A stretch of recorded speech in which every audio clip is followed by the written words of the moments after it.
Assalamualaikum warahmatullahi wabarakatuh. Perkenalkan, saya Vita Pratiwi, mahasiswa Pasca Sarjana pada jurusan Magister Teknologi Pendidikan, Fakultas Perguruan dan Ilmu Pendidikan pada Universitas Islam Asyafi'iyah. Pada kesempatan kali ini saya akan mempresentasikan mata kuliah Desain Pembelajaran. Berikut presentasi saya.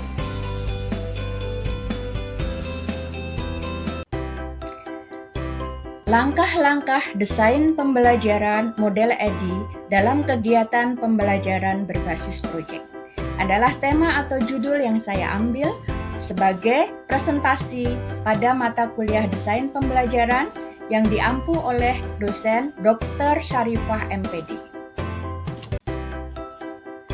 Untuk bagian abstrak, model desain pembelajaran EDI adalah pendekatan sistematik dalam merancang pembelajaran yang efektif dan efisien. Abstrak ini menyajikan langkah-langkah penyusunan desain pembelajaran sesuai dengan model EDI. Tahap pertama adalah analisis, di mana pendidik mengidentifikasikan tujuan pembelajaran, karakteristik peserta didik, dan konteks pembelajaran. Tahap desain melibatkan perancangan struktur dan isi pembelajaran, termasuk tujuan pembelajaran, bahan ajar, metode, media, dan strategi pembelajaran. Kemudian untuk tahap pengembangan, memperhatikan pembuatan atau pengumpulan materi pembelajaran sesuai dengan rencana yang telah dirancang. Implementasi adalah tahap di mana pendidik melaksanakan rencana pembelajaran, menyampaikan materi kepada siswa, dan memfasilitasi interaksi antara mereka. Kemudian, untuk tahap terakhir adalah evaluasi, merupakan tahap terakhir yang melibatkan penilaian terhadap efektivitas pembelajaran berdasarkan pada tujuan yang telah ditetapkan sebelumnya. Dengan mengikuti langkah-langkah ini, pendidik dapat merancang dan mengimplementasikan pembelajaran yang bermakna dan berhasil sesuai dengan model desain pembelajaran EDI.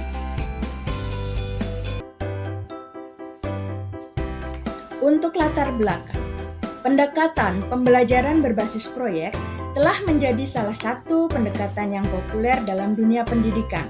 Melalui proyek-proyek ini, siswa memiliki kesempatan untuk terlibat dalam pembelajaran yang aktif, membangun keterampilan praktis, dan menerapkan pengetahuan mereka dalam konteks yang relevan dengan kehidupan nyata.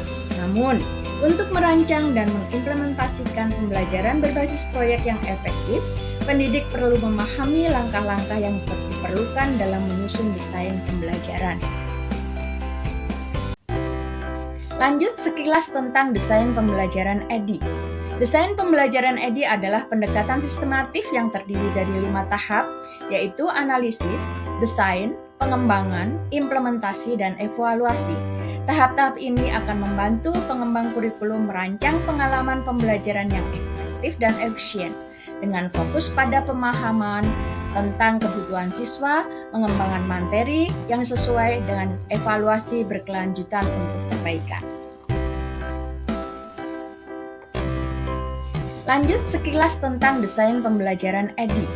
Desain pembelajaran EDI adalah pendekatan sistematif yang terdiri dari 5 tahap, yaitu analisis, desain, pengembangan, implementasi, dan evaluasi. Tahap-tahap ini akan membantu pengembang kurikulum merancang pengalaman pembelajaran yang efektif dan efisien, dengan fokus pada pemahaman tentang kebutuhan siswa, pengembangan materi yang sesuai dengan evaluasi berkelanjutan untuk perbaikan.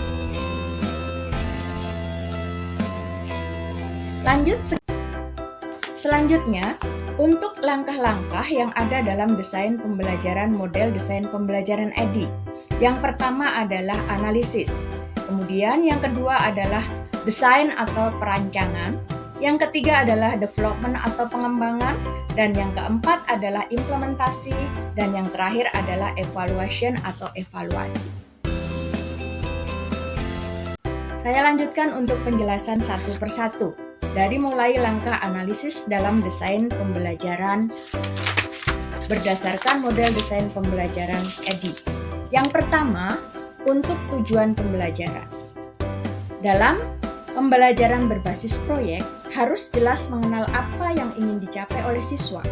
Analisis ini melibatkan penentuan tujuan pembelajaran yang spesifik yang ingin dicapai melalui proyek tersebut dalam hal pengetahuan, keterampilan, maupun sikap. Kemudian yang kedua adalah karakteristik siswa, di mana pendidik harus memahami karakteristik siswa seperti minat, bakat, tingkat keterampilan, dan gaya belajar. Hal ini akan membantu dalam merancang proyek yang sesuai dengan kebutuhan dan minat siswa.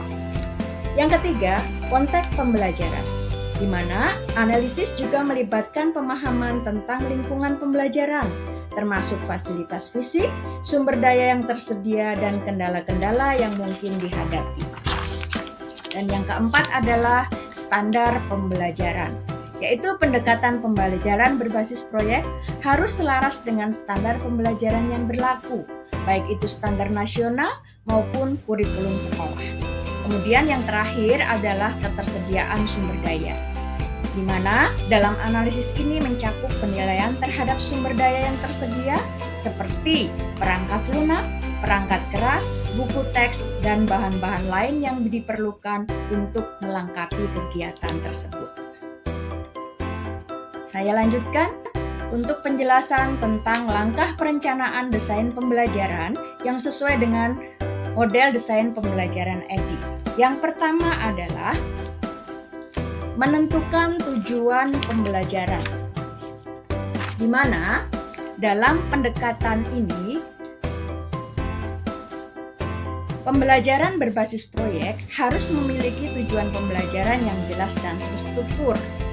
Pendidik menetapkan tujuan yang spesifik dan terkait dengan proyek yang akan dilaksanakan. Kemudian yang kedua adalah perancangan struktur tujuan pembelajaran, di mana pada pembelajaran berbasis proyek memerlukan perancangan struktur pembelajaran yang terorganisir. Pendidik dapat merencanakan aktivitas-aktivitas pembelajaran, jadwal, dan ukuran kegiatan yang sesuai dengan tujuan dari pembelajaran. Kemudian yang ketiga adalah pemilihan metode pembelajaran. Pendidik memilih metode-metode pembelajaran yang sesuai dengan karakteristik siswa, tujuan pembelajaran, dan konteks pembelajaran. Ini bisa mencakup diskusi kelompok, eksperimen, penugasan, atau presentasi. Kemudian yang keempat adalah pengembangan materi pembelajaran. Pada tahap ini, pendidik mengembangkan materi pembelajaran yang dibutuhkan untuk mendukung pelaksanaan proyek. Materi pembelajaran dapat berupa petunjuk proyek, lembar kerja, sumber belajar, atau panduan untuk siswa. Dan langkah yang kelima adalah penetapan kriteria evaluasi, di mana dalam pendekatan berbasis proyek harus disertai dengan kriteria evaluasi yang jelas untuk menilai pencapaian tujuan pembelajaran. Pendidik menetapkan kriteria evaluasi yang sesuai dengan tujuan pembelajaran dan menentukan cara pengumpulan data evaluasi serta melaksanakan proyek dengan sukses. Selanjutnya untuk tahap pengembangan desain pembelajaran. Langkah-langkah dalam tahap pengembangan ini ada 5. Yang pertama untuk pembuatan materi pembelajaran. Pendekatan pembelajaran berbasis proyek memerlukan pembuatan atau pengumpulan materi pembelajaran yang sesuai dengan rencana pembelajaran. Materi ini harus mendukung aktivitas dan tujuan pembelajaran yang telah ditetapkan sebelumnya. Kemudian langkah yang kedua adalah pengembangan sumber daya, di mana kita sebagai pendidik dapat mengembangkan sumber daya tambahan seperti presentasi, video pembelajaran, atau bahan bacaan yang dapat digunakan oleh siswa sebagai referensi atau panduan selama pelaksanaan proyek. Kemudian yang selanjutnya adalah penyesuaian mata pembelajaran. Materi pembelajaran yang telah disiapkan dapat disesuaikan dengan kebutuhan dan karakteristik siswa. Pendekatan diferensiasi dapat digunakan untuk memenuhi kebutuhan belajar beragam di antara siswa. Kemudian tahap yang keempat adalah uji coba materi, di mana sebelum penggunaan di kelas, materi pembelajaran dapat diuji terlebih dahulu dengan sejumlah siswa atau rekan sejawat. Ini bertujuan untuk mengidentifikasi kekurangan dan melakukan penyempurnaan yang diperlukan. Dan yang terakhir adalah penyusunan panduan dan instruksi. Pendekatan pembelajaran berbasis proyek memerlukan penyusunan panduan dan instruksi yang jelas bagi siswa dalam menjalankan proyek. Panduan ini harus memberikan arahan yang tepat dan mendetail tentang langkah-langkah yang harus dilakukan. Selanjutnya untuk langkah yang keempat, yaitu implementasi desain pembelajaran berdasarkan model desain pembelajaran EDI. Untuk langkah dalam implementasi ini ada 6 kegiatan. Yang pertama adalah persiapan pelaksanaan. Sebelum memulai pembelajaran, pendidik mempersiapkan segala hal yang diperlukan termasuk materi pembelajaran, sumber daya, dan fasilitas yang dibutuhkan. Persiapan juga mencakup pengaturan ruang kelas dan kontribusi materi kepada siswa. Kemudian yang kedua, pengantar pembelajaran. Kita sebagai pendidik wajib memberikan pengantar kepada siswa mengenai tujuan pembelajaran dan prosedur yang akan diikuti selama pembelajaran berlangsung. Pengantar ini dapat berupa penjelasan singkat tentang proyek, tujuan pembelajaran, dan ekspektasi siswa. Kemudian, yang ketiga adalah pendampingan dan bimbingan. Selama pelaksanaan proyek, pendidik berperan sebagai pendamping dan fasilitator pembelajaran. Mereka memberikan bimbingan kepada siswa, menjawab pertanyaan, dan memberikan arahan saat diperlukan untuk memastikan jalannya pembelajaran yang lancar. Kemudian yang keempat adalah penggunaan sumber daya. Pendidik harus memastikan bahwa siswa dapat mengakses sumber daya yang diperlukan untuk menyelesaikan proyek dengan sukses.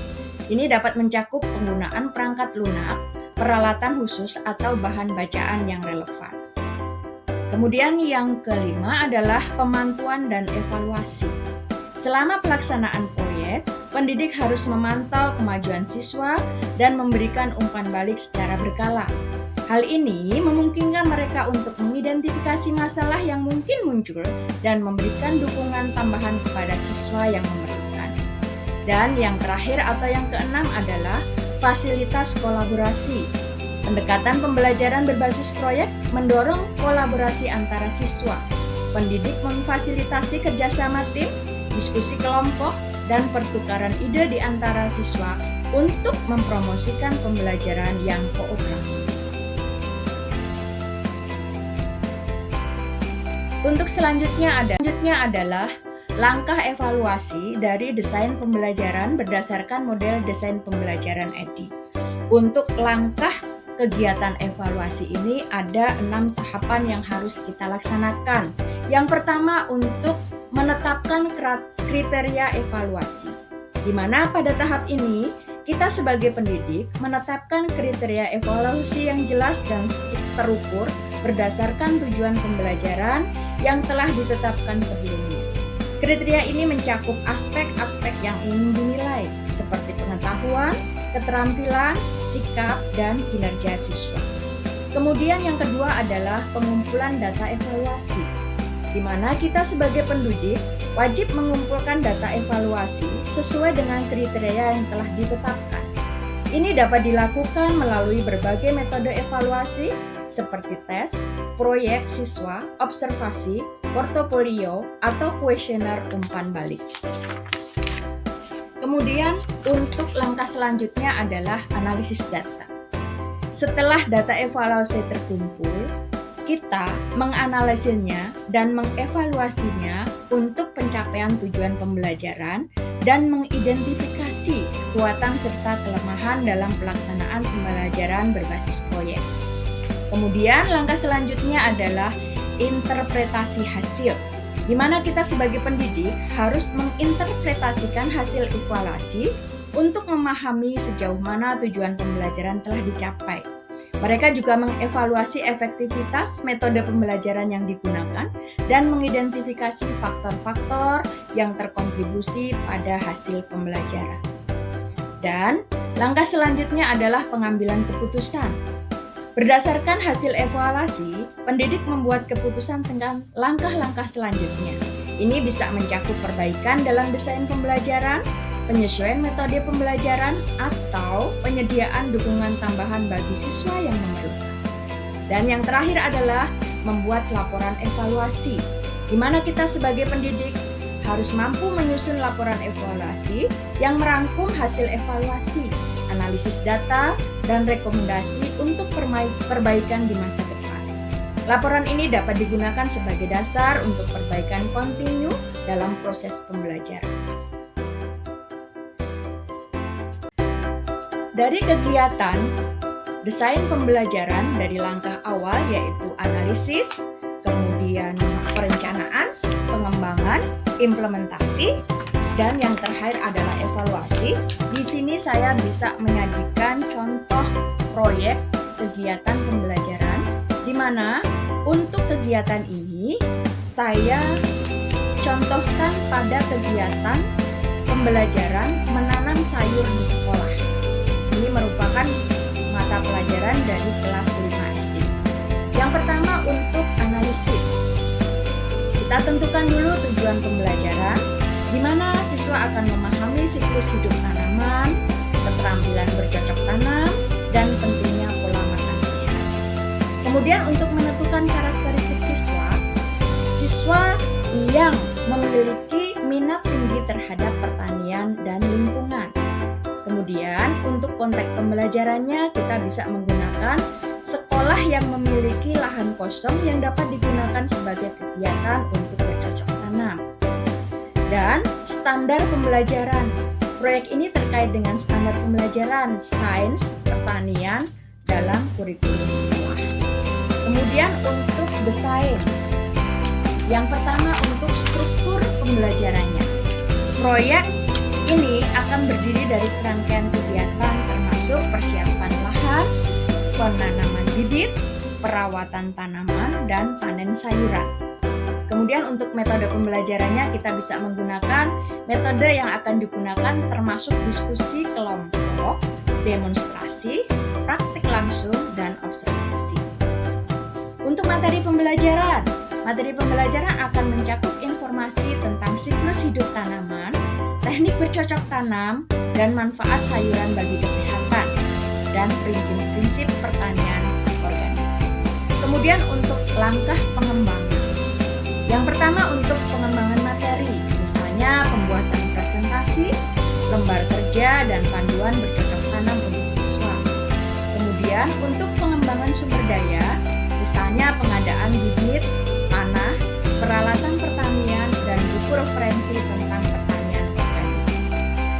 Kemudian untuk tahap implementasi atau tahap yang keempat, yaitu persiapan pelaksanaan. Di mana untuk persiapan pelaksanaan ini kita membutuhkan persiapan lahan, pengaturan peralatan, dan distribusi materi pembelajaran kepada siswa. Dan selanjutnya adalah pendampingan dan bimbingan, di mana dalam tahap implementasi ini kita bisa memberikan pendampingan dan bimbingan kepada siswa secara langsung pada proses kegiatan bercocok. Selanjutnya adalah penggunaan sumber daya. Sumber daya apa saja yang akan kita gunakan? Di sini pemanfaatan sumber daya yang telah disediakan untuk kegiatan bercocok tanam, baik itu bibit tanaman atau peralatan atau media tanam atau pupuk yang digunakan, kita bisa implementasikan di sini. Dan selanjutnya untuk tahap evaluasi atau tahap yang terakhir, yang perlu kita lakukan adalah menetapkan kriteria evaluasi, yaitu mencakup pertumbuhan tanaman, pemahaman siswa tentang pertanian, dan partisipasi siswa dalam proyek. Kemudian untuk tahap pengumpulan data evaluasi, pengumpulan data melalui observasi, penilaian tanaman, dan kuesioner umpan balik dari siswa. Dan untuk interpretasi hasil, analisis hasil untuk evaluasi pencapaian tujuan pembelajaran dan efektivitas proyek. Dan yang terakhir untuk pengambilan keputusan, berdasarkan dari hasil evaluasi, membuat keputusan untuk perbaikan di masa datang, seperti meningkatkan metode pembelajaran atau penyediaan sumber daya tambahan. Kemudian untuk kesimpulannya,